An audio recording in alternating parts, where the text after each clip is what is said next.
Շանթի եթերը շարունակում է հեռանկար, իսկ հեռանկարում այսօր հյուրընկալել ենք քաղաքացիական պայմանագիր կուսակցության պատգամավորության թեկնածու Ալխազ Ղազարյանին։ Տիկին Ղազարյան, շնորհակալություն հրավերն ընդունելու համար։ Շնորհակալ եմ հրավերի համար։ Հայաստանի Հանրապետությունը ըստ էության արդեն 6-րդ օրն է ընթանում է նախընտրական քարոզարշավը, դուք ել հենց առաջին օրվանից, առաջին օրը ըստ էության եղավ Սյունիքի մարզում, այնուհետև Վայոց ձոր, այս օրերին արդեն Երևան, այսօր Արագածոտն եւ այսպես շարունակ։ Ինչպիսի մթնոլորտ եք արձանագրում թե մարզերում եւ թե Երևանում եւ արդյոք դրանք տարբեր են։ Հետաքրքիր էր շատ, որ մտածում էի, որ մարզերում միշտ մարզերում մենք ունեցել ենք ավելի լավ տրամադրություն, ավելի լավ ջերմ մթնոլորտ է եղել, ավելի անկեղծ մթնոլորտ է եղել, բայց հետաքրքիր էր, որ նաև Երևանում այս երկու օրը էլ ավելի ջերմ մթնոլորտ նկատվեց քաղաքացիների կողմից, ինչպես կարող եք հետևել, նույնիսկ տարբերվում էր ավելի շատ երկերաշտությունով, ավելի շատ ուրախ մթնոլորտով, շենքերից ողջունող մարդկանցով, ինչը շատ մեծ ցուցիչ է, որ մարդիկ թեպետ այս դարում, երբ որ տեղեկատվական տեխնոլոգիաները հնարավորություն են տալիս ամեն ինչին նաև on-line հարթակում հետևելու, նաև կարողանում են եւ ջանք են դնում, որպեսզի դուրս գան, ողջունեն, բարևեն, նույնիսկ եթե չեն իջնում տարիքով կանայք, տղամարդիկ պատուհաններից են ձեռքով բարևում, սրտիկներ են ցույց տալիս, ինչը շատ ոգևորող է եւ դրանից ինչքան շատ քարոզարշավի ընթացքում նույնիսկ հոգնում ենք, այդքան ոգևորվում ենք, երբ տուն ենք հասնում, նոր զգում ենք ինչքան այսպես հոգնածություն ունենք, բայց ընդհանուր առմամբ շատ ջերմ է ընթանում քարոզարշավը եւ կարծես դաշտում այլ ուժերի ներկայությունը չենք զգում, կոնկրետ շատ քիչ դեպքերում ենք հանդիպում, երբ նշում են օրինակ այս կամ այն ուժին հաղթելու խնդիր, այլ ընդհանուր առմամբ խոսում ենք բովանդակային հարցերի շուրջ, բարեփոխումների, ձեռքբերումների, ձեռքբերված խաղաղության մասին, խոսում ենք ինչ անելիքներ ունենք, այսինքն այն ծրագրերը, որոնք որ ներառված են մեր նախընտրական ծրագրում, հիմնականում այս թեմաներն են, շատ լավ տրամադրություն է, ես չգիտեմ դեռ սկիզբն է այսպեսի տրամադրվածությամբ ենք առաջ գնում, հետագայում դեռ սրված այսպիսի վիճակներ չկան, բայց հետագայում թե ինչպես կընթանա, ամեն դեպքում շատ հետաքրքիր ուրախ քարոզարշավ է անցնում։ Իսկ տիկին Ղազարյան, այն ինչ որ հիմա տեղի է ունենում Հայաստանում, ներքաղաքական դաշտում, ձեր գնահատմամբ սա ծրագրային քարոզարշավ է։ Գիտեք, չէ, տարբեր է, ինչով է սա պայմանավորվում, տեսեք, մեր դեպքում ծրագրերին ուշադրություն դարձնում են, որովհետև ինչն է մեր ամենակարևոր ձեռքբերումներից մեկը, որ մենք միշտ անկեղծ ենք եղել մեր հասարակության հետ, ամենադժվար պահերին չենք խորշել խնդրին,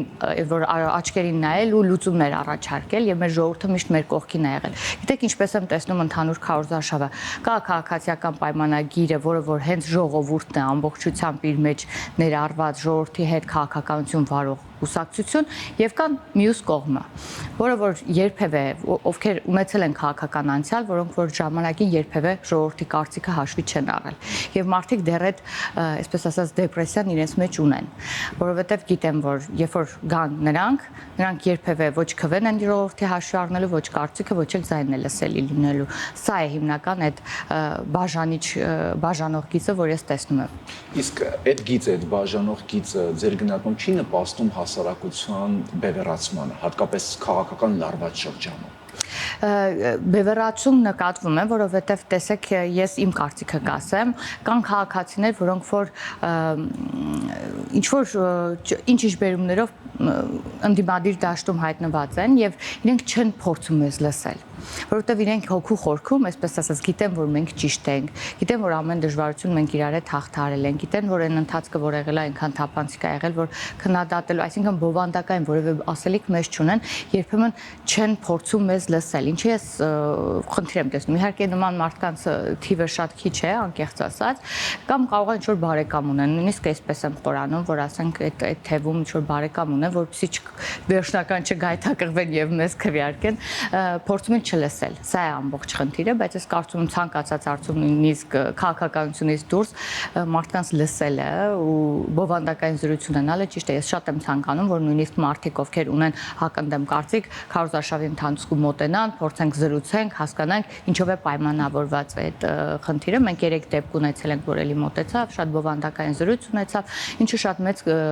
շատ կարևոր եմ գնահատում նկատում, եթե մարդ ունի հարց, շատ լավ ժամանակ է, որպեսզի մոտենա ու բովանդակային զրույցի բռնվի, բոլորս այնտեղ ենք,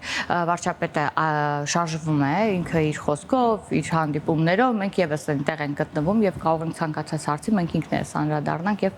իրար հետ զրուցենք, քաղաքացու հետ զրուցել, հենց դրա համար ենք մենք այսպեսի կազմով ներկայանում ժողովրդին ամեն մարզում։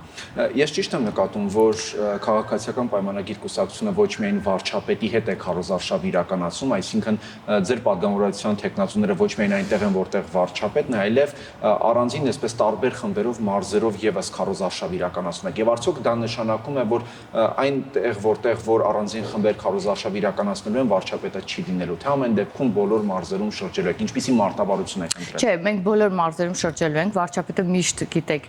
սիրում է ժողովրդի հետ շփվել եւ իր ամբողջ ծրագիրը կազմվել է հենց այնպես, որ ինքը բոլոր մարզերում է լինի, բոլոր համայնքներում, որտեղ որ հնարավոր է մաքսիմում լինենք, բայց նաեւ այո, ճիշտ եք նկատել, օրինակ ես այսօր ավտոբուսի մեջ չեմ, ուրախ ավտոբուսի մեջ չեմ, Արագածոտն են մեկնել մեր թիմի մյուս մասը եւ անընդհատ այդ ավտոբուսի կազմը փոփոխվում է ըստ այդ համայնքի ներկայացուցիչների եւ այլն վարչության անդամներ լինեն, այսինքն մարդիկ, որոնք որ մոտենան, լիարժեք իրենց հարցերի պատասխանը ունենան։ Ես այսօր գնում եմ իմ մարզ, որտեղից ծնունդով Գեղարքունիքի մարզից եմ, Վաղաշեն գյուղից եւ բնականաբար առաջին տեղը, որ պետք է գնայի քարոզարշավի ընթացքում, թեպետ հաճախ եմ լինում, բայց առաջինը գնալու եմ մեր գյուղ, զրուցեմ մեր գյուղի ժողովրդի հետ, հասկանամ ինչպիսի տրամադրվածություն ունեն, ինչքանով են ինձանից գոհ ավելի շուտ, սա իմ համար եմ անում, բայց նաեւ Գեղարքունիքի մարզ մեկն եմ, այնտեղ քարոզարշավ անեմ։ Այ հաշվի առնելով նաև ձեր մատնանշած այդ զրույցները քարոզարշավի ընթացքում, որ տեղի են ունենում քաղաքացիների, թե առանձին, թե հանրահավաքների ընթացքում, ո՞րն է քաղաքացիական պայմանագիր կուսակցության գլխավոր ուղերձը այս քարոզարշավի ընթացքում, խաղաղությունը, թե նաև կանայք ուղերձները։ Տեսեք, խաղաղությունը հիմնականն է, որը որ ամենակարևորն է մեր քաղաքացիների կյանքում։ Մենք տարիներ շարունակ օրական ռեժիմով ենք երազել խաղաղություն ունենալու մասին եւ մենք հիմա դա ունենք։ Արդեն երբ որ մենք հաստատված խաղաղություն ունենք, մենք կարող ենք մեզ թույլ տալ մտածել տնտեսական զարգացման եւ այլ ուղղություններով զարգացվածության մասին, ճանապարհների ապաշրջափակման եւ այսպիսով զարգացած եւ կայուն երկիր ունենալու, խաղաղ կայուն երկիր ունենալու մասին։ Իհարկե խաղաղությունը այն միակ բանն էր, որը որ երբ որ չկար, չէր կարողանում կենտրոնանալ այլ ուղղությունների վրա, թե անվտանգային խնդիրն է միշտ եղել տարիներ շարունակ մեր քաղաքացիների հոգսը, թե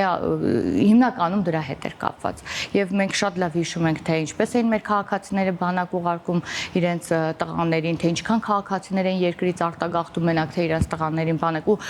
զավեշտալի է, որ այսօր հակառակորդ թիմի ընդդիմադիր կողմը անվտանգությունից են փորձում խոսել այն մարդիկ, ովքեր տարօրինակ շարունակ այդ անվտանգությունը երբևէ չեն փորձել բարելավել, ասենք կոնսերվայի բանկեքով փորձում էին սահման պահել, իսկ հիմա ինչպիսի անվտանգային, ասենք կառույցներ ունենք, ինչպիսի զենքեր ենք ձեռք բերել։ Մենք իրականում այս 5-8 տարվա ընթացքում արել ենք ավելի շատ աշխատանք անվտանգային առումով, քան բոլոր մնացած նախագահները իրականացրել են 28 տարիների կամ 30 տարիների ընթացքում ու զավեշտալի է, որ իրենց խոսքի մեջ իրենք խոսում են, որ խաղաղությունը պետք է բերվի անվտանգության հիմքով, անվտանգություն կառուցելու։ Սա միակողմանի զիջումներ են ասում ձեր ընդդիմախոսները։ Երբ հարցնում ես լավ, ինչ զիջումներ են իրականացրել, նրանք այդ պատասխանը չունեն, որովհետև իրապես եթե զիջումների մասին խոսենք եւ խորանանք, իրենք են ժամանակին բանակցություններ վարել որոշ զիջումների գնալու հարցով եւ ոչ թե մենք երբևէ։ Բայց գիտեք ինչն է հետաքրքիր, որ ժողովուրդը այդ ամեն ինչը գիտի։ Իմ համար վիրավորական է հենց այն պահը, երբ որ ժողովուրդը հասկանում է ամեն ինչ, բայց դեռ իրենց թվում է, թե մեր ժողովուրդը այդ հասկանալու խնդիրը ունի կամ կարող են ժողովրդին մոլորեցնել։ Այնպիսի բաներից են խոսում, նույնիսկ ծիծաղ է առաջացնում, բայց ես վստահեցնում եմ, որ մեր ժողովուրդը շատ ավելի քաղաքականացված է, շատ ավելի գիտակցված է մոտեցնում հիմա իր ընտրության, որովհետև ժողովուրդը գիտի, որ յուրաքանչյուրի քվեն կարևոր է եւ 5 տարի ինքը աշխատելու է այդ իշխանության հետ եւ պետք է վստահի այն իշխանությանը, որը որ պետք է գա կառավարելու երկիրը։ Այ նույն ժողովրդի մեջ կա նաեւ ընտրողների մի մաս, ովքեր որ այսպես են ասում են, դե բոլորն էլ նույնն են։ Այ քաղաքացիական պայմանագիրը ինչով է տարբերվում մյուսներից եւ այս խոսքը, որ դուք ուղղեք հենց նման միտք արտահայտողներին։ Կարող է հիպոթետիկ թվա, որ ասեմ, քաղաքացիական պայմանագիրը ես ինչպես նշեցի, կարծես ժողովուրդն է ինքը ներկայացված իշխանության որպես իշխանություն, որովհետև հետաքրքիր բան է, քաղաքացիները սիրում են քաղաքացիական պայմանագրին, սիրում են իշխանությանը, որը երբևէ էլի չենք ունեցել մեր ամբողջ այս ընթացքում։ Եվ գիտեմ, որ իշխանությունները սիրում են իրանց, այսինքն փոխադարձ սիրո ու վստահության հիման վրա է կառուցված այս ամբողջ քարոզարշավը։ Եվ ես էլ ասացի, որ նաև գիտեմ, որ մենք անկեղծ ու թափանցիկ ենք այս ամբողջ ընթացքում։ Ու քաղաքացին ինչ է տեսնում, ամեն քայլին իր մասնակցությունը նաև որոշումներ կայացնելու։ Այսօր ցանկացած համայնքում որևէ գործունեություն, թեկուզ վարչական շրջանում մի փոփոխություն, մի գործ, մի աշխատանք, որը որ պետք է սկզբից առանց հանրային լսումների չի իրականացվում։ Սա խոսում է ժողովրդի իշխանության մասին եւ այսօր ժողովուրդն է իշխանությունը։ Մենք պարզապես կատարում ենք ժողովրդի ցանկությունը ու ժողովուրդը դա շատ լավ զգում է։ Բայց ընդդիմությունն էլ վստահ է, որ հունիսի 7-ից հետո իշխանափոխություն է տեղի ունենալու Հայաստանում եւ նոր իշխանություն է գալու եւ իրեն կարողանալու են այսպես վերցնել իշխանությունը։ Դե ես չգիտեմ ինչով եմ վստահ, ես չգիտեմ իրենց ով է վստահեցնում նման բաներ, որովհետև կարելի է ուղղակի թե համացանցում ժողովուրդը փոփոխություն է ուզում։ Ժողովուրդը փոփոխություն է ուզում, ինչպիսի փոփոխություն են իրենք առաջարկում եմ, առանց փաստահեն որևէ բանի, հիմքերի առաջարկում են որոշակի փոփոխություններ, որոնք լսելուց երբեմն ապշում ես եւ մենք շատ ժամանակ նույնիսկ տնտեսական փոփոխությունների վերաբերյալ երբ որ խոսում էին, առաջարկել ենք որպեսզի բանավեճի գան եւ փորձենք տեսնել թե ինչպիսի առաջարկներ ունեն, այդ ինչ հիմքով եւ ոնց են իրականացնելու այդ գործընթացները, բայց վստահեցնում եմ, որ որևէ մեկը նման բանավեճի մեջ համենայն դեպս ես չեմ հանդիպել, որ որևէ մեր ներկայացուցիչի հետ բանավեճի դուրս կա, բայց կարծում եմ առաջիկայում այդ բանավեճները կլինեն, ժողովուրդը հստակ իր որոշումը կկայացնի։ Նույնիսկ երեք լրահոսը թերթելուց տեսա մի քաղաքացի, որ ասում է, ես արդեն հասկացա սա ինչ է կատարվում, այսինքն եթե ուժերը գալիս են այսպես ներկայացնում են, իրականում բոլորը ձայն են հավաքում մեկ մարդու վարչապետ դարձնելու համար եւ այդ այսինքն բոլոր ուժերը կա ընդդիմադիրների մի խումբ, ոնց Գյումրիում մի ժամանակ արեցին, որ փորձում են ցույց տալ, որ իրենք առանձին են, բայց իրականում միտված են ընդամենը մեկ մարդու վարչապետ դարձնելու համար, որին իհարկե Հայաստանի Հանրապետության քաղաքացի ոչ երբևէ ընտրել է, ոչ էլ ընտրելու է։ Դուք ակնարկում եք Ռոբերտ Քոչարյանին, ճիշտ եմ հասկանում։ Թեև իրենք հերքում են բոլոր ուժերը եւ ասում են, որ խոսքը մենք Գյումրիում տեսանք, թե ինչպես էին հերքում, բայց իրականում վերջում ինչ ստացվեց։ Տեսեք, քանի որ ասիք Ռոբերտ Քոչարյանի անունը նշեցիք, Ռոբերտ Քոչարյանը հայտարարել է, որ վտանգավոր է համարում Հայաստանի գործող իշխանությունների քաղաքականությունը Ռուսաստանի նկատմամբ։ Դե մենք գիտենք, թե իրենք որտեղից են ուղղորդվում, իրականում իրենք էլ գիտեք, իրենք անկախ գործող մարդիկ չեն եւ իրենց ինչպես ուղղորդում են, այնպես էլ իրենք խոսում են եւ ռոպագանդում են այդ ուղղորդողներին, հետեւաբար պետք է ամեն ինչ անեն այդ փաստաբանությունը իրենք իրականացնեն եւ մենք բոլորի խոսույթներում ենք տեսնում այդ փաստաբանությունը, որ իրականացնում են այդ երկրի նկատմամբ, բայց ես պետք է ասեմ, որ Հայաստանի Հանրապետությունը իդեմս վարչապետի շատ կառուցողական քաղաքականություն է իրականացնում Ռուսաստանի Դաշնության հետ, նույնիսկ ամեն հարցի շուրջ կան բանակցություններ, զրույցներ, նույնիսկ փչացրել եք հարաբերությունները Ռուսաստանի հետ։ Բացառապես չեք փչացրել, ուղղակի իրականությունից ելնելով միշտ էլ ասել ենք, որ այդ հարաբերությունները որոշակի տրանսֆորմացիայի են ենթարկվում, որովհետև այլ իրականություն մենք հիմա ապրում եւ մենք այո